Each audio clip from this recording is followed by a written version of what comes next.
अनुभव वेगळा आहे. आता सिद्धेश मिश्रा नावाचा नवनिर्माण शिक्षण संस्था संचालित SM जोशी विद्यानिकेतन रत्नागिरी येथील SP हेगशेट्टे महाविद्यालयामध्ये कैलासवासी मृणाल हेगशेट्टे स्मृती राज्यस्तरीय आंतरमहाविद्यालयीन वक्तृत्व स्पर्धा घेतली जाते. या वक्तृत्व स्पर्धेला जवळजवळ 4 दशकाहून अधिक असा समृद्ध वारसा आहे आणि या वक्तृत्व स्पर्धेमध्ये महाराष्ट्रातल्या कानाकोपऱ्यातून स्पर्धक येत असतात. या वक्तृत्व स्पर्धेचं वैशिष्ट्य म्हणजे यामधील विषयांची निवड, त्यानंतर याचं असलेलं उत्कृष्ट आयोजन आणि पारदर्शक निकाल यामुळे अत्यंत लोकप्रिय अशी ही वक्तृत्व स्पर्धा झालेली आहे आणि एक प्रतिष्ठेची समजली जाणारी अशी ही वक्तृत्व स्पर्धा आहे. ही वक्तृत्व स्पर्धा यावर्षी 29 ऑगस्ट या दिवशी SP हेगशेट्टे महाविद्यालयात होत आहे. यासाठी 3 गटांमध्ये ही स्पर्धा घेतली जाणार आहे.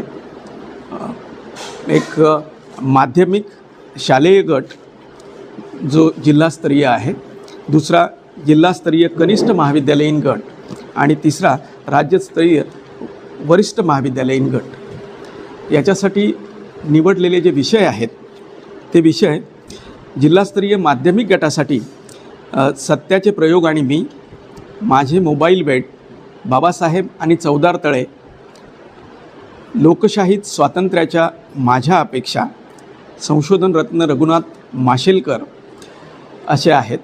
तर कनिष्ठ महाविद्यालयीन गटासाठी असलेले विषय भेसळ विरोधी तुकाराम, महाउद्योगपतींच्या जाळ्यात कोकण, स्त्री उद्धारक महात्मा फुले, दाभोळ खाडी आणि PFAS प्रदूषण आंदोलन आणि अंधश्रद्धेच्या विळख्यात महाराष्ट्र.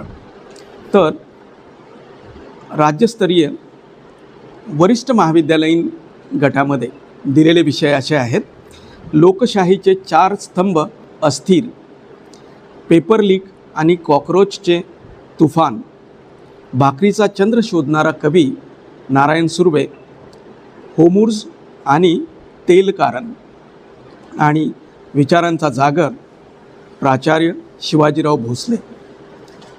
या स्पर्धा ही जी स्पर्धा आहे या स्पर्धेसाठी ठेवलेली पारितोषिकं ही शालेय गटासाठी स्मृतिचिन्ह, सन्मानपत्र आणि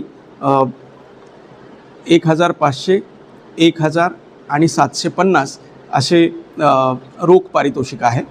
कनिष्ठ महाविद्यालयीन गटासाठी 2000, 1500 आणि 1000 अशी पारितोषिके आहेत, बरोबर स्मृतिचिन्ह आणि सन्मानपत्र.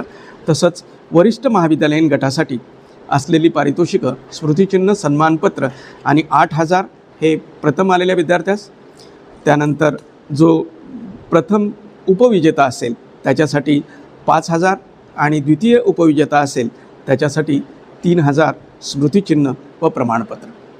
तर या वक्तृत्व स्पर्धेमध्ये जे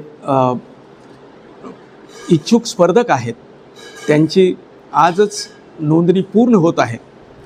तर मी आपल्याला आवाहन करेन की जास्तीत जास्त विद्यार्थ्यांनी यामध्ये सहभाग घ्यावा आणि याचा आस्वाद घेण्यासाठी रत्नागिरीकरांनी याच्यासाठी हजेरी लावावी.